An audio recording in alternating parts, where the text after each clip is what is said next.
The year is 1973. It's November. There's a nip in the air. I'm trucking from the Washington University in St. Louis campus back to my apartment. It's approximately a mile.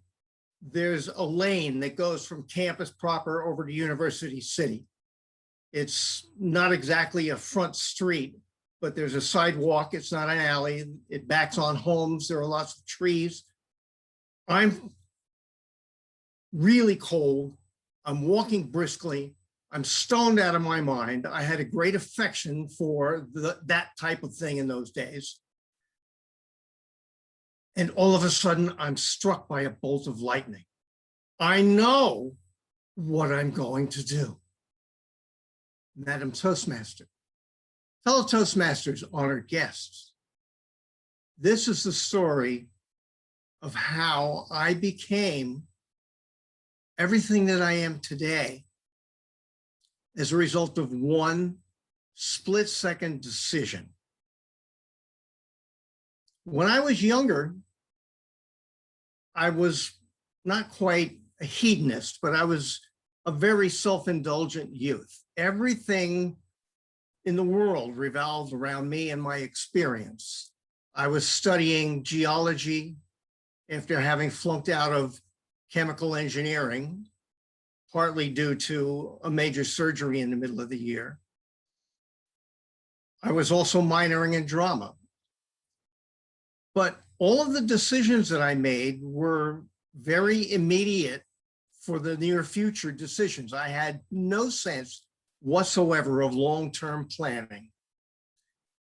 It was coming up to the end of my tenure at Washington University, the end of my ninth semester, and I had to decide what I was going to do from here on with the rest of my life. One of the things that was about to happen is my best buddy in the world, from whom I met at college there at WashU, Larry Gilligan. He had gone back to California at the end of 4 years because he was short credits, needed another whole year to finish his degree. I, on the other hand, only needed one extra semester, and so I took a loan out to finish that ninth semester. Larry had told me he was going to come back to visit at the end of November or into December. So here I am walking along and thinking, what am I going to do with all of these things? I'm not very good at making long-term decisions, but when I do make them, I make them in a snap fashion. What I believe is that everything that filters into my mind lurks there in the background and influences decisions that I make, so that even though it seems like I'm making a snap decision, it's carefully considered and many, many factors are already taken into decision.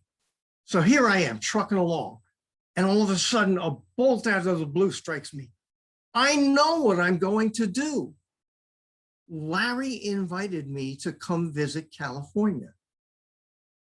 And I have this gut feeling that wherever I am, by the time that the 9-month mark comes after I finish taking classes, that's where I'm going to end up permanently, because at that 9-month mark, my loans start coming due. I'll have to have a job to make the payments on the loans. And I didn't want that place to be St. Louis, Missouri. It's too hot in the summer. It gets too cold in the winter. I just don't like that. And so it struck me, the thing to do is to go to California, visit Larry for a while, and see how I like it. And so we made the trip in Larry's 1970 Volkswagen Fastback. My first trip, my first exposure visually to California was the freeway going through LA at 11:30 at night.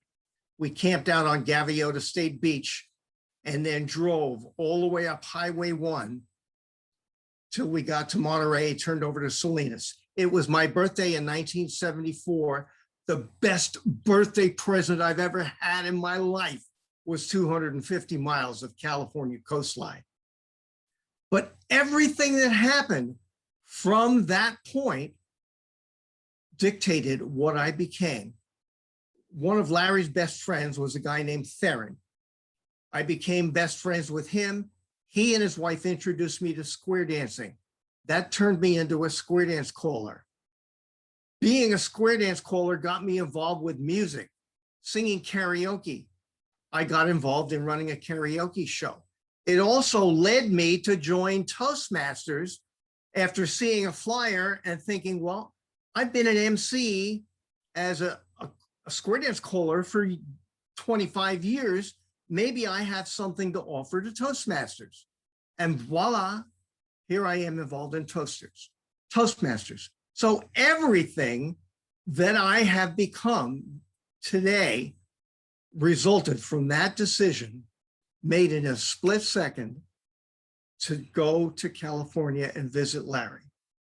So my advice is, all the information that you need to make long-term decisions, you probably already have subliminally. Trust your judgment. When you find yourself making a snap decision, go with your gut. That concludes my speech. I would, however, like to spend a moment telling the Toastmaster about one of my acts of random kindness. I was waiting outside the back of a pet store where a traveling vaccination outfit shows up periodically to give cheap pet vaccinations. And while I was waiting in line, a girl was there with a cat in a carrier, and she was totally distraught. She wanted to know how much it was to get her cat the shots, the rabies shots that she needed to be able to keep the pet. But she wasn't sure she could afford it.